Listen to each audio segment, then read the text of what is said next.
87페이지에 보시게 되면 네네 좋습니다. 큰 거요. 큰 거에서 87페이지 보시면 2019 타경 52만 6,226호 사건이고 최근에 경매 상담했던 사건이기도 합니다. 이게 근데 수강생분은 아니셨어요. 근데 이제 입찰 들어가겠다고 해서 이제 그 상담했던 내용인데 인천 부평구 부평동 773-77번지 지우 아파트 이렇게 돼 있고 5층 503호 이렇게 돼 있고 아파트입니다. 건물 면적을 보니까 건물 면적은 59.74니까 이게 전용 평수가 18평. 요걸 갖다 흔히 하는 평수로 따질 때는 24평짜리 아파트입니다. 그러니까 요걸 어떻게 하는 거냐면 0.3을 곱하면 전용 면적, 0.4를 곱하면 우리 부르는 평형 이렇게 되는 거죠. 0.4를 곱하니까 우리 보통 24평짜리 아파트 이렇게 되죠. 부르는 평형 그렇다면 대지 지분은 7평 정도 되죠. 그리고 밑에 보니까 토지 건물 다 경매 넘어온 겁니다. 소유자는 장씨고요. 장땡땡 이렇게 돼 있고 채무자도 장땡땡입니다. 요새 개인정보 보호 때문에 이걸 이제 땡땡 처리하는 경우 되게 많아요. 그래서 답답할 때가 있는데 어쩔 수 없죠. 채권자는 자산관리공사 이렇게 돼 있습니다. 이 자산관리공사가 캠코인데요. 우리는 보통 공매 물건하고 관련돼서 많이 알고 계십니다. 온비드 사이트에서 이제 공매를 진행하게 되는데 자산관리공사가 하는 일 중에 대표적인 일이 뭐가 있냐면 세금 밀린 사람이 있을 때 세무서에서 세금 받겠다고 막 부탁하면 세금 걷기 위해서 공매 처분해 줍니다. 누가요? 자산관리공사가. 그걸 압류부동산 공매 이렇게 얘기하고 공매 물건은 대부분 그걸 얘기합니다. 그런데 자산관리공사가 하는 일 중에 또 하나가 뭐가 있냐면요. 부실채권을 싸게 사서 그걸 제대로 행사해서 이득을 남기는 일을 합니다. 그러니까 무슨 얘기냐면 3억 받을 채권이 있는데 받기 힘드니까 자산관리공사에 1억에 팔아버립니다. 그럼 자산관리공사는 3억짜리 채권임에도 1억에 사오죠. 그래서 나중에 그 1억을 갖고 사왔지만 3억짜리 채권이니까 3억짜리 채권 중에서 2억을 회수하게 되면 행사는 3억을 하게 되는데 2억을 걷어들이면 1억을 남게 되죠. 무슨 얘기인지 아시겠죠?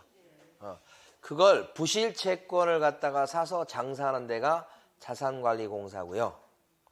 요새로 치면 여러분들이 이제 경매할 때 꼭 알아주실 게 NPL 채권이라고 하는 게 있습니다. 아니 안 적으셔도 괜찮아. NPL 채권이 있는데 이게 NPL 부실 채권인데 그 부실 채권을 갖다가 요즘으로 얘기하면 대부업체에서 사옵니다.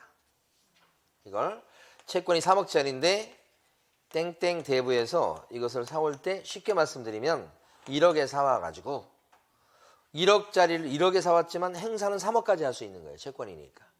그래서 배당해서 받을 때 2억을 배당을 받아가게 되면 1억에 사와서 2억을 배당받으니까 1억을 남기게 되죠. 자산관리공사도 똑같은 일을 하는 데입니다. 옛날에는 상업공사라고 불렸던데 지금 영어로 캠코라고 하는 데란 말이에요. 그래서 여기하고 여기 요새 대부업체 이게 이런 걸 NPL 채권 그렇게 얘기해요. 채권 사가지고 배당받는 겁니다. 이런 게 경매 시장에도 연결돼 있다는 것을 잠깐 들으시면 돼. 나중에 이제 심화과정 하면 관련해가지고 몇 시간씩 수업하게 될 거예요. 자, 그 다음에 오른쪽에 가시면 감정가는 1억 5,800만 원이고요. 최저가는 30% 떨어집니다. 인천이나 부천은. 그래서 여기가 1억 1,000 얼마까지 떨어진 상태입니다. 보증금은 10%고요. 근데 이제 왼쪽에 보면 여기는 이제 끝났으니까 이렇게 나옵니다만은 그때 상담했을 때는 낙찰되기 전이에요. 그래서 입찰 들어가셨던 분이 이제 저한테 얘기하면서 뭐 상담료를 받고 뭐 상담하고 그런 건 아닙니다. 아는 분 소개로 해서. 근데 이제 자기가 진짜 입찰 들어갈 사람이라고 하는 것을 입증하기 위해서 자기하 수표를 보내셨더라고. 이렇게 사진 찍은 걸. 그러니까 이번에 들어가려고 하는데 이거 좀 어떻게 조사하는 좀 가르쳐 달라 이런 물건이었어요. 그래서 이제 거기 보면 1억 1,600만 원에 진행되는 건데 1억 1,060만 원. 낙찰된 금액은 72% 거의 최저가 수준으로 낙찰됐고 받아간 사람이 법인이에요. 아마 이거 투자 회사로 보입니다. 근데 저한테 의뢰하셨던 분은 입찰을 포기했어요. 근데 그 과정을 제가 설명드려보면 일단은 지금 보면 물건 분석 측면을 조금 생략하고 할게요. 권리 분석 측면에서 가봐요. 일단은 거기 보면 물건 분석을 조금 해야 되겠네요. 88페이지 보시게 되면 지도가 나옵니다. 거기 물건지 표시된 게 있죠. 그거입니다. 그거. 그러니까 주변에 무슨 막 가까운 지하철역이 있거나 그런 게 아니고, 그래서 조금 입지는 좀 그렇다 생각될 수 있는 부분이에요.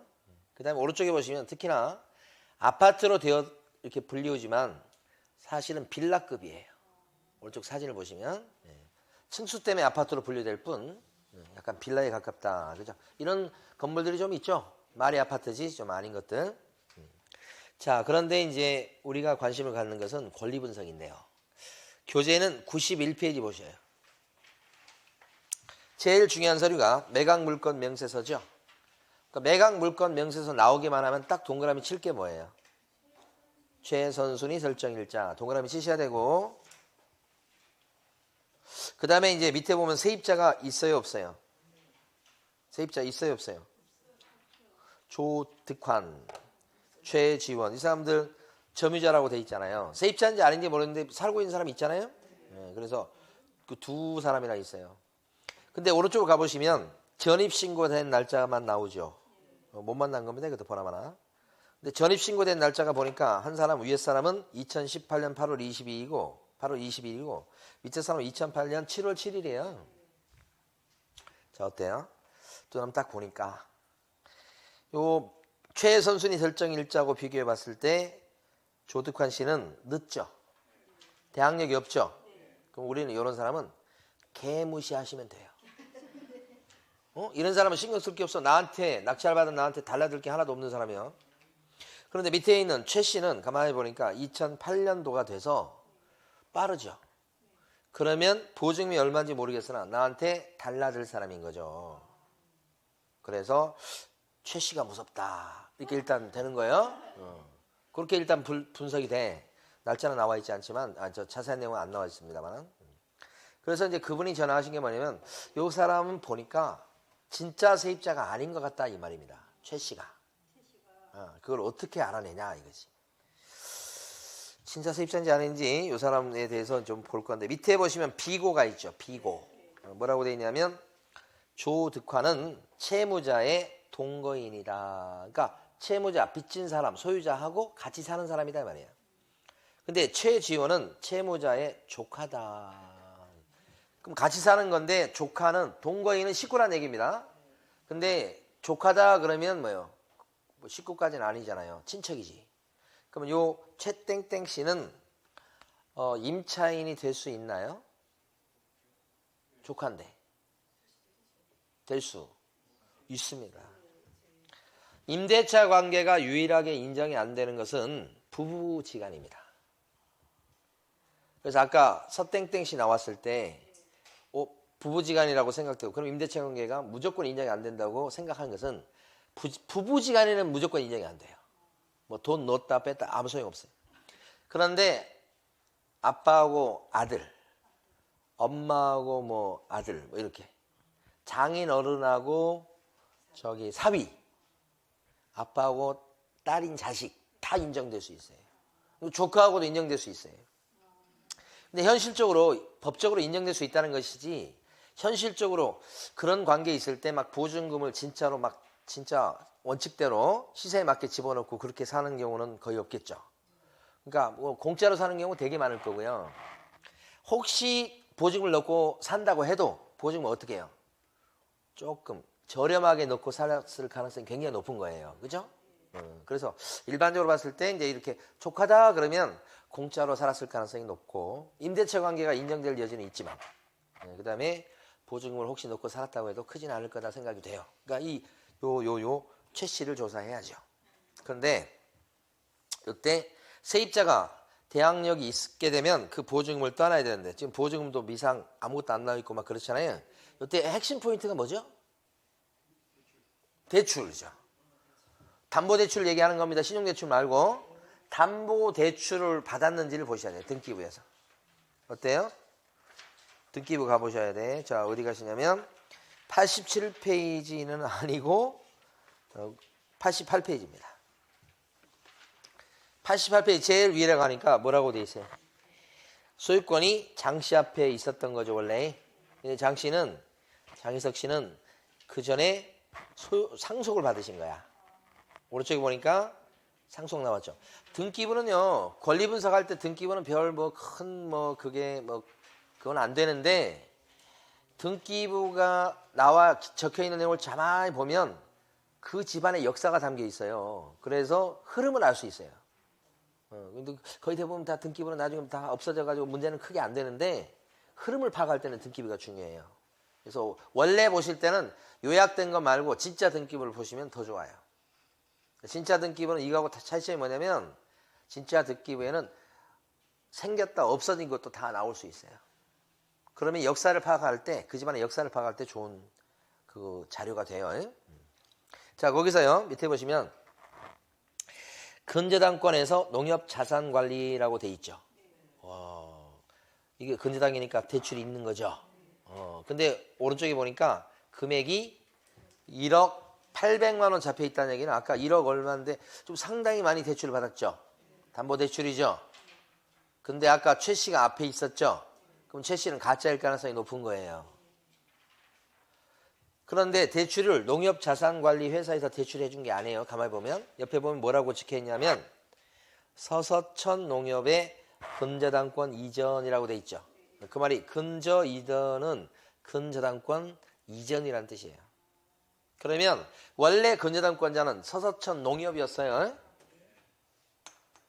서서천 농협 중에 농협중앙회 말고 지역 농협이 있죠. 여기도 뭐 있을 건데. 여기는 무슨 안양 농협 그런 거 있나요? 없어요? 없음 말고. 아니, 그러니까 농협중앙회에 뭐 안양점 말고 요 지역에 있는 단위 농협이 있다고. 있을 거야 아마. 다 있어. 강동에 가면 강동농협이라는 게 있어. 그렇게 강동 지점 말고. 그러니까 땡땡 농협이 있어요. 이런 여기서 대출을 여기 금융기관이 이런 단위 농협에 대출을 받은 거야. 서서천 농협이라고 돼 있잖아요. 근데 거기서 채권이 부실화되면 잘 보세요. 그거 너무 많으니까 이런 게 부실화되면 농협자산관리회사가 자산관리회사에다 채권을 넘겨요. 그럼 농협자산관리회사는 그 채권을 이제 가져와요. 법률적으로는 돈 주고 사오는 거예요. 근데 사실은 자기들끼리니까 사실은. 그러니까 농협의 부실한 채권을 처리하는 데가 농협자산관리회사예요. 다 맡겨서 처리해요. 그래서 이제 여기서 또 팔고 막 이렇게 하기로 하는데 이 농협자산관리회사가 이제 요것을 근저당권을 가져온 거예요. 밑에 보니까 가압류가 들어왔죠. 요거 이제 뭐 설명드릴 내용은 많이 있습니다만 신경 쓰지 마세요. 그 다음에 강제경매가 있습니다. 자산관리공사도 들어왔네. 그렇죠? 그 다음에 가압류. 원래 서서천 농협도 무슨 뭐 카드 대금 뭐 이런 게 있나? 뭐 또 있죠 또. 4,700 얼마 또 있죠. 여기 나와 있는 요 근저당권, 가압류, 강제경매, 가압류 뒤에 종로 세무서장의 압류 싹 없어져요. 그러니까 등기부는 없어지려고 있는 거예요. 그래서 가만히 보면 아무것도 아니에요.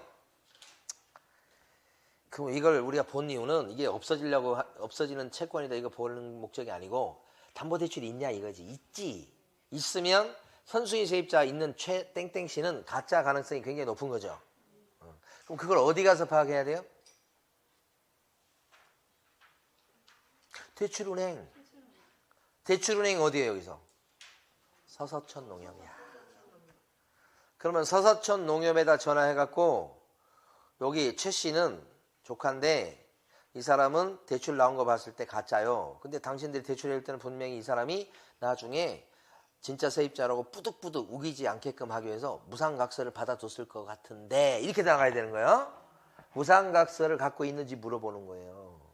서서천 농협한테 물어봤더니 우리는 서류를 일체 농협자산관리회사에 넘겨줘서 우리는 그 근거를 갖고 있지 않습니다. 이렇게 전화 온 거예요. 전화를 그렇게 답을 해준 거예요. 그러면 농협자산관리회사에 전화를 또 걸어야 돼. 전화번호 어떻게 알아내요? 옛날에는 124지만 지금은 농협자산관리회사 딱 치면 딱 대표 전화번호 나와버릴까요. 저희가 전화해가지고 경매 때문에 그러는데요 이렇게 하면 담당 부서 돌려드릴게요 이렇게. 그럼 담당자가 딱 받으면 뭐라 그래요? 경매 때문에 전화 드렸는데요. 그러면 거기서 사건 번호 불러보세요 이렇게. 그럼 사건 번호 불러줘. 그러면 거기서 그거 뭐 때문에 그러시는데요? 그럼 똑같이 얘기해요. 거기에 지금 최 씨가 있는데 대출이 나왔고 그래서 그 사람이 무상거주 각서를 갖다가 쓴 것 같은데 그거 확인 좀 하려고요 이렇게 하는 거야. 그럼 가르쳐줘요 안 가르쳐줘요? 가르쳐줘요 안 가르쳐줘요? 안 가르쳐줘야지 정상입니다. 왜요? 개인정보 보호 때문에. 그죠? 그런데 가르쳐줬어요.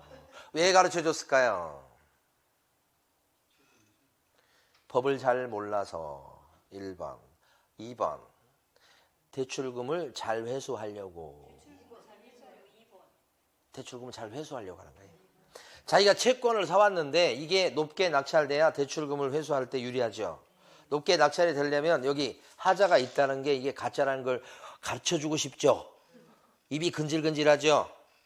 가르쳐주고 싶은 거예요. 그런데 법 때문에 잘 못 가르쳐주잖아요. 그렇죠. 그런데 여기 이 담당 직원은 어떻게 가르쳐줬어요? 있다고. 그러니까 우리는 법에서는 안 가르쳐주게 돼 있습니다만 일단 대시를 해봐야 돼. 가르쳐달라고. 그럼 가르쳐주는 경우 있잖아요. 이것처럼. 그럼 어떻게 해? 진짜 세입자가? 아니야. 무상거주각서가 있대요. 그러면 이건 뭐예요? 가짜. 그럼 아무 문제가 없는 깨끗한 물건이 되는 거예요. 그러면 이랬을 때 이런 조사를 안 하고 그냥 대충 이렇게 본 사람들 입장에서는 뭐야 이거 세입자가 뭐 앞에 있네 보증금도 안 밝혀져 있네 이건 위험한데 이건 못 들어가겠는데 하고 지나가면 그 사람은 기회가 간 거고요. 나 이거 받아야 되겠는데 해서 물어봤더니 진짜 그게 있다고 그러면 어떻게 해요? 아무것도 없는 물건에 이거. 그러면 일단 싸게 받으면 되죠. 이 사람 받을 때 이 법인 받을 때 여기 어떻게 받았어요? 지금 최저가 수준에서 받았죠? 30% 싸게 받았죠? 나중에 있잖아요. 이게 얼마 팔아먹었는지 쭉 보니까 비싸게 팔아먹었어. 이거보다 훨씬 몇 천만 원 이득 봤어 이거. 그러니까 근데 왜 우리 그 상담했던 분은 이거 안 들어갔냐 포기했냐. 이분은 이게 가짜 세입자에서 싸게 받아가지고 팔려고 목적이 아니었고요. 재개발 투자 목적이었어요. 근데 여기가 재개발 구역에 들어가는 걸로 파악을 해가지고 알아본 거였어요. 여기 아까 저 그림 중에 보면 저기 88페이지 보세요. 88페이지 보시게 되면 아래쪽에 보면 신촌구역 주택 재개발 정비사업이라고 써져 있죠. 거기 지금 표시가 막 이렇게 돼 있죠. 그러니까 이분은 이 지도만 딱 보고서 어떻게 생각을 했냐면 여기 재개발 구역이구나. 그러니까 이걸 갖다가 자기는 좀 길게 투자해서라도 나중에 재개발이 되면 새 아파트 좋은 아파트 얻을 수 있겠구나 생각해서 투자를 하시려고 했던 거죠. 그러면 그때 제가 그랬어요. 그 입찰 한 2, 3일 전에 전화 오신 분이에요. 그래서 제일 처음에는 거기 농협자산관리회사에 전화해가지고 무상거주 각서 있는가 물어봐라.